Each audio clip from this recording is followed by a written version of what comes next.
Now the next section, this helps me a lot to have this.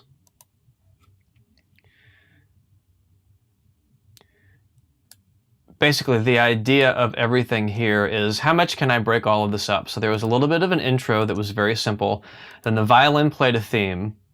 Then there was a break with the string section doing something. And then the oboe played a theme, which is what we were just listening to. And we had some staccato things came in, sort of giving it a little bit of variety. And then we do another break that has got like some extra themes in the violin and oboe, and then more sustained strings. So if you look at the overall idea with just the strings, we kind of go from the intro with nothing but pits and harmonics, and you've got sustained strings in this section, but then short strings in this section, and now we're going back to sustained strings over here. Because the bottom line is the band builds a little bit and then thins out, but I only have a finite amount of resources in terms of live instruments. So I want to do everything I can with the MIDI to break it up and make it feel like we're moving forward and things are progressing musically forward so that the story feels like it's moving forward when you're listening to the music in the game.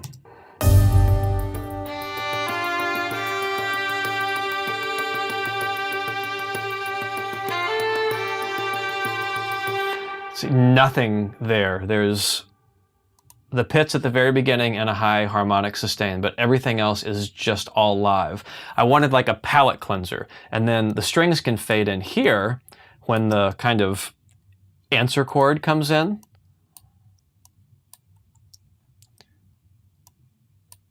They do this.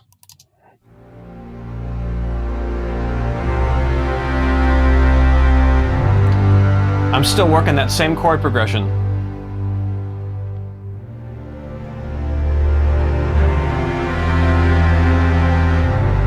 A little variation on the chord progression there.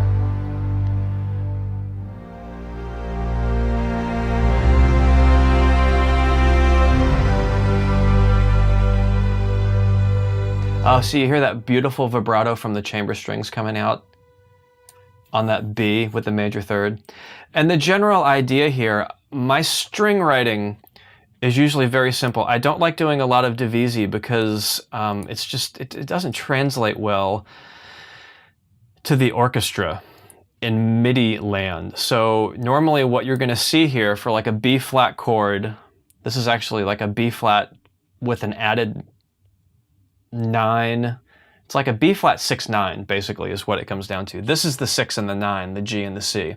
But you're going to see 5 voices in most of what I end up doing with my string writing, and it literally is going to go from the bottom with the contrabass to the cellos, to the violas, the second violins, and the first violins. I usually just stick to 5-part writing, and I'm scanning this real quick. It looks like even when we get up super high here, it's still basses, cellos, violas, second violins, and first violins. Just 5 parts all the way through. I mean, this is still 5 parts. And if you looked at maybe just the first violins, they're sort of doing their thing. And normally I would have this on a different screen so I could see each part and switch out.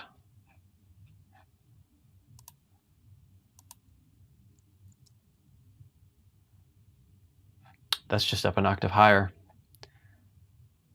Those are the violas.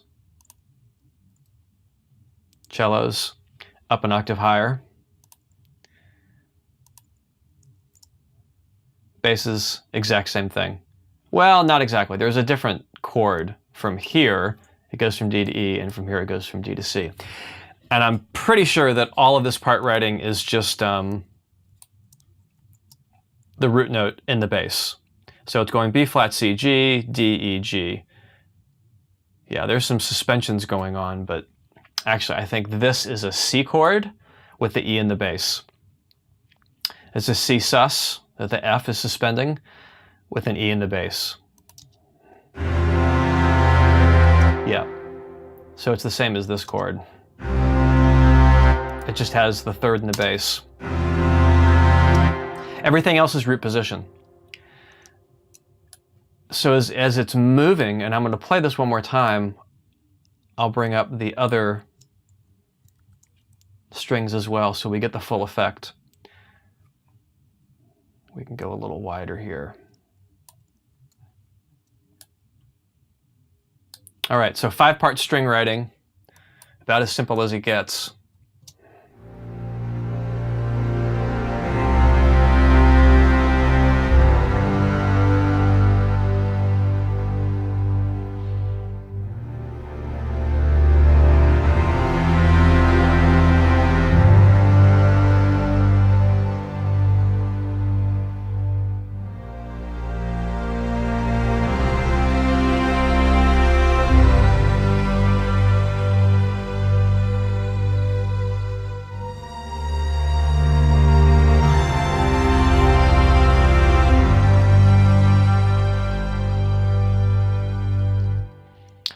And if you saw a C and an E together in the low end, that's because that was a mistake.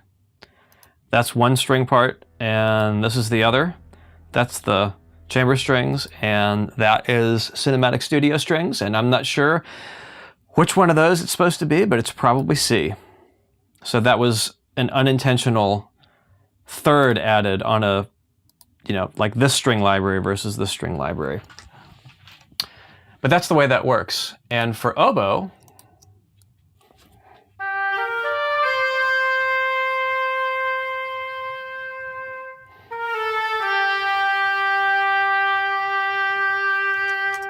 a beautiful oboe. It's Berlin. I think they have some of the really, really nicest solo woodwinds around.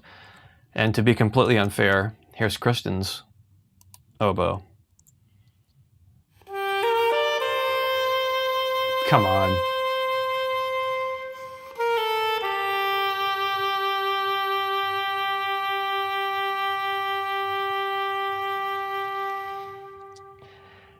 It's unfair because Kristin has some of the most amazing woodwind chops and like timbre. The tone of her instruments, the way she plays, her phrasing and her vibrato are just hands down my favorite.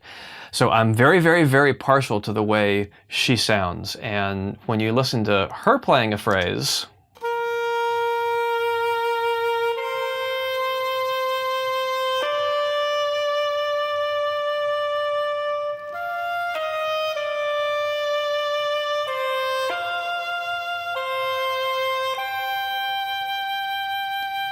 key clicks and all, breathing, I don't take any of that stuff out. I love it. I love all of it.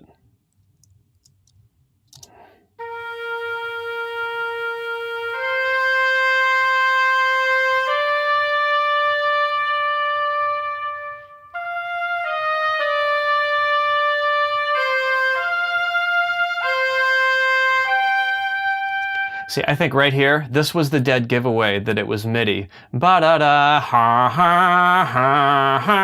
It was very beautiful here, but once it got to these, I don't know what it is about these intervals.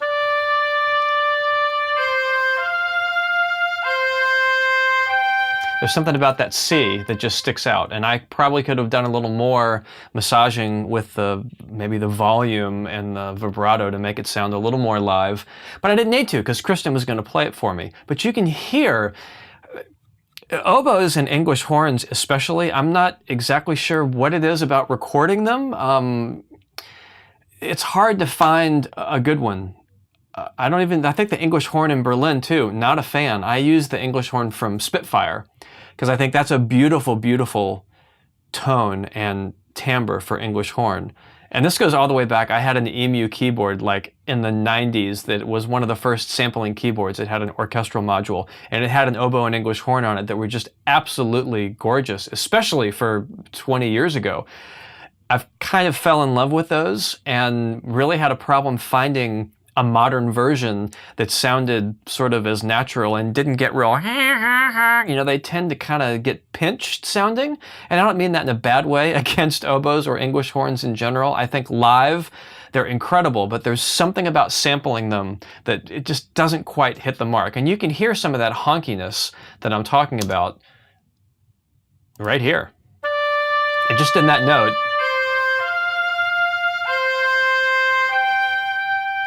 just kind of flat and honky.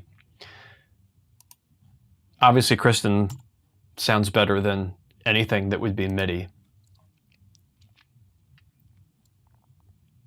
So let's listen to this section, the quiet break. We go from the staccato to like a palette cleanser, basically. Everything ends up switching, like all the stuff that was playing here is dropping out, the harp keeps going. And the baby drum keeps going, which is that little drum I held up in the previous video. But everything else, it's like all new stuff.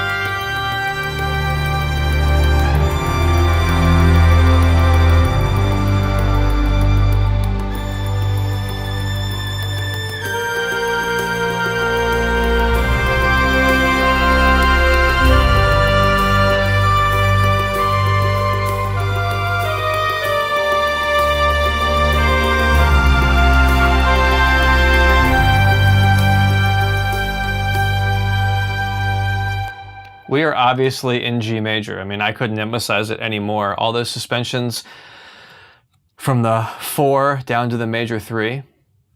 So in keeping with the same idea of palette cleansers, of course, the very next thing I do is go to G minor. So to me, this is sort of back into adventure mode.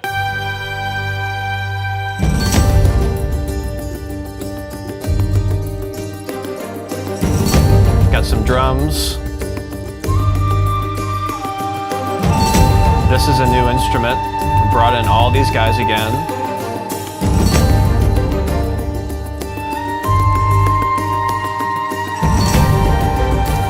And one of the things I like doing, see how this looks very similar to this. It's pretty much, I think it might even be the same MIDI data, but I just went from here, it's in major.